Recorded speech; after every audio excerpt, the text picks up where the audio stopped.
Hi, friends. If you're feeling like your content is just not landing the way that it should or used to, this episode is for you. And I promise you, it's not you. You're not broken. You're not doing anything differently or wrong.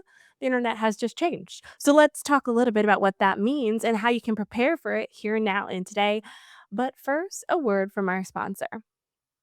Riverside is the all in one podcast recording and editing tool that I use for this right here show.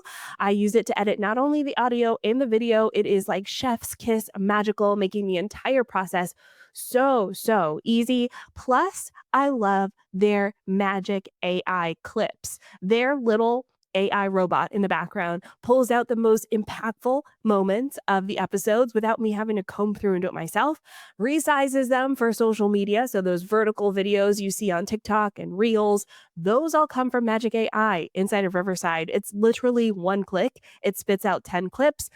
I pick the best one and away I go. Saves me so much time. If you want to get on the Riverside train, check it out today. The link's in the show notes and make sure to use my code DREA, DREA at checkout to get 15% off your membership. All right, y'all. I have been on these internet streets since 2004. I've seen it all. I feel like an internet granny. And so today I want to talk a little bit about why you feel like your content isn't performing as it should be and how to shift that into a different kind of almost mindset so that you can create content that actually performs and actually gets the attention, the views, the clicks, the customers that you want it to. And the thing with what's happening with marketing right now is that people are overwhelmed. We have never had this much content in the history of the internet. Top it off with the AI slop that is out here. I can spot it from a mile away now, especially these AI images. It's like, come on. They all kind of look the same, like the bubbly face characters. And it's starting to break trust a little bit. Now, that being said, I'm not anti-AI. Y'all know I love a good AI moment. I use AI every single day. Chatty and me, we be talking, okay? However, there is an intrinsic challenge with things looking, sounding, feeling like AI, kind of breaking that trust a little bit. Then, of course, we have so much content that we're kind of sifting through it, trying to find the best ones. The attention, like our attention as people, is moving away from the Instagram aesthetic of it all, right? Like we used to put value in someone's brand if it looked right and it sounded right. That's no longer the case. Now we need the proof. Okay. Now we need the proof behind it to kind of show instead of tell what that looks like. Okay. So we're moving away from performance and towards proof, the receipts, the lived experiences, the outcomes, the context, the storytelling, the humanness behind it all. And so what does that mean for you as a business owner? I'm going to go quick down and dirty in this episode to talk all about it. The first part is we need to focus in on proof versus performance. Proof versus performance. I'm going to define what that means. Performance content is the type of content that is polished. It's trying to impress. It's buzzword filled. It almost sounds a little vague sometimes, okay? But it like on the surface looks great, okay? That's performance content. Proof content is specific. It's grounded. It shows reality. It actually feels like a real person created it. Now, proof doesn't mean that it's perfect, okay? A lot of times the proof content is imperfect intrinsically, but it works because it's specific. I call this I feel seen content. Someone watches your video and they go, "Oh, that's me. That's totally me, inside and out. That's totally me." I relate. I've been there. Now I feel like I can trust this brand because they're showing me the proof that they understand my journey. They understand what I think and feel. Okay. So here are 5 different types of proof content pieces that you can post on social media. These proof content pieces are actually easier to create because you're using social media as a mirror, not a megaphone. Okay. You're using social media as a mirror, not a megaphone. You're actively reflecting what's happening in your business, the day to day happenings of what's going on. And it's not like you have to like dress up. And it's not like you have to put on an act. It's not like you have to like be someone else or be someone different. You're just literally showing what's happening in your business. So, 5 types of proof content. The first type is receipts content. This is the type of content where you're not saying, I'm good at what I do. You're showing that you're good at what you do by taking a screenshot, okay? For my marketers out there, go into your Instagram data, take a screenshot. For my fitness gurus out here, show me a before and after one. I saw one today, literally, that felt like it was targeted for me specifically. Facebook knows too much about me, first of all, because it is me, but it was like, "Hey, do you have a little mom pooch after a C-section?" I was like, "Oop, yep." And, I watched the whole video because her belly looked exactly like mine. She showed the before, and then her after looked like I would want mine to look potentially. I watched that entire video. She went through a series of exercises on how to get rid of the mom pooch. They all looked fairly easy to me, so I went over to her profile and clicked follow. I'm not there yet. I actually don't like, my belly doesn't bother me right now, and if it does in the future, I'll save her stuff and go do it. Right now, I'm fine with it. It's just a piece of my body. It was a lot of work to have these babies. It's gonna be a lot of work to, like, get it flat again, but in my mind right now, I'm like, "Flat for what?" Anyways, total side note, but to me, that was a receipt. It was proof. You can use data for this. A lot of people use stats, so look at your statistics of what's happening in your industry. Show me why this is important. Receipts, please. Okay, that's receipts. First type of proof content. Second type of proof content is process proof, okay? Process proof. I love a good visualization of how you do the thing that you do. Artists, y'all have a great foundation for process proof. Show me a blank canvas and then do like the fast speed run of you painting. And then I want to see the end. I want to see how it's made. Okay.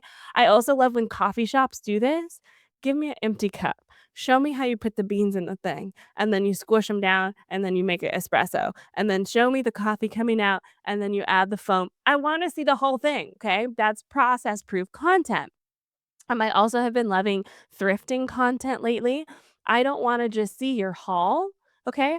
I wanna see you going into the store, finding pieces that don't work for you, finding pieces that do, your thought process behind this piece goes with that piece. Okay, this is process proof content. This shows me that you know exactly what you're talking about and it works to your benefit. Okay, then we have decision proof content. Decision proof content is where my content lives a lot of the time. This is the why behind what I do. I'm not just telling you, here's how you're posting on social media. I'm saying, okay, this is why you choose this strategy. This is why this is not working for you right now. And this is why you stopped doing it. And I use a lot of storytelling for this. Okay. So for me, this turns up like, I'm talking about how you build a content plan that fits your life and not an aspirational vision boardy content plan. Okay. We all have a vision board that's cute. But then what about the messy days? Let's build the content plan that works for the messy days. And then I'll usually give an example of mine. Like neither one of my daughters eating the breakfast that they asked for this morning. Okay. It sent me in a tailspin, y'all. The emotional labor it takes to raise young children, God bless all the parents in the world right now because, y'all, we are fighting for our lives. Just get these kids to eat exactly what they asked for, okay? That's decision proof content. I'm showing you how I make the decisions in my business. Why do I record videos the way that I do? Why do I have this podcast? Why do I write my email newsletter? Why am I making these strategic choices in my business? And also the things that I decide to do that don't work. Go back a couple episodes ago and you'll hear decisions I made that didn't work. This is decision proof content. The fourth type of content is social proof content, but with context. Okay. We're not just posting testimonials. That does not work anymore. You can't just post a testimonial by itself, right? We want the story behind the testimonial. This works great for Instagram. Let's say you're an accountant and one of your clients leaves you a beautiful testimony about how their books are like they don't even have to think about it. They don't have to touch it. QuickBooks who, right? Okay, so we're posting the testimonial, but then we're saying, "Meet Susie. When Susie came to me, she was 3 years behind in her taxes. After some deep work together, now she's fully caught up and she doesn't have to think about it going forward anymore. Susie, you are Susie. Come work with me if you are Susie." You see how specific that is? That's proof with storytelling, with context, who it worked for, why it worked for her, the feelings behind it. If you are a Susie, we're not judging you. Okay, we're here to help you. All right, last piece of content is boundary proof content. boundary proof content. And this is all values led content. This is the kind of content that people go, oh, we're living the same life. We are in the same community. This is all about what you don't do, okay? What you're not for, what you stand against. I call this content what you stand for, what you stand against.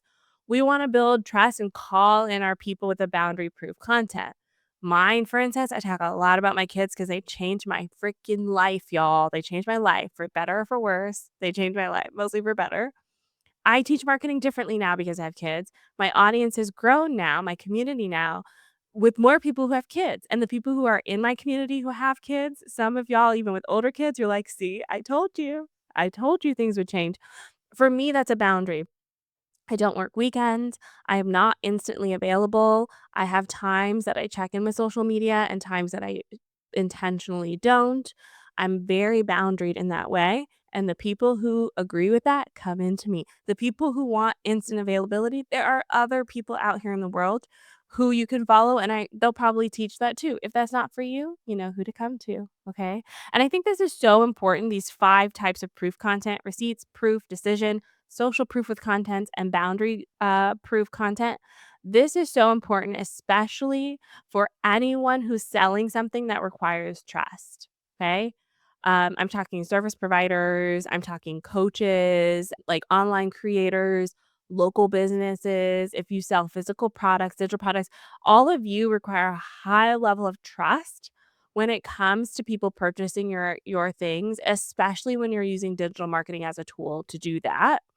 And so your action item for today is to pick one tiny way. Okay, I gave you 5. Just pick one that you can do this week, okay? Do you have a screenshot that you can share that says, "Here's how I help people," and the story behind it? Can you give me a behind the scenes version of how you make the things that you make? Can you talk us through the decision process of how you create strategy for your clients? Do you have a testimonial that you can share with a story? Or can you talk about your boundaries, what you stand for, and what you stand against in your business? Okay. One very low lift, very easy, very light way that you can do that this week. It can even be if you're like me, this is a talking head video. Here's what I stopped doing in my marketing. Okay. Y'all may see that one come up because that's a great decision proof, boundary proof way that I can share my receipts on social media. What I don't want you to do is feel like you have to do the most, okay? We're not getting all the fancy lights unless you already have them set up like me. Like my office, it's set up. I don't have to set it up. It's set up. It stays like this, okay? I just turn the lights on. Okay? Unless you have if you don't have this already, you're going to use what you have. Stand in front of open window if you're recording videos. Use a Canva template you already have. Use it your notes app and take a screenshot, okay? You don't need new brand shoot, photo shoot energy. We just need something that shows that you're a real deal business with real values and you have the receipts to prove it up. This again isn't a performance. Your job is not to like get out here and sing and song and dance and twerk on the internet. The right people are simply looking for you to show that you're a safe option for them as they're looking to make that next decision, that next step. Okay. There you go. If you are done with all the attention hacking viral video era, this video is for you. And of course, if you like my podcast, if you enjoy it, please leave us a 5-star rating on Spotify and Apple Podcasts. Helps keep us in the top 100 marketing podcasts. I'll be back soon with another episode. That's all for today. Bye for now.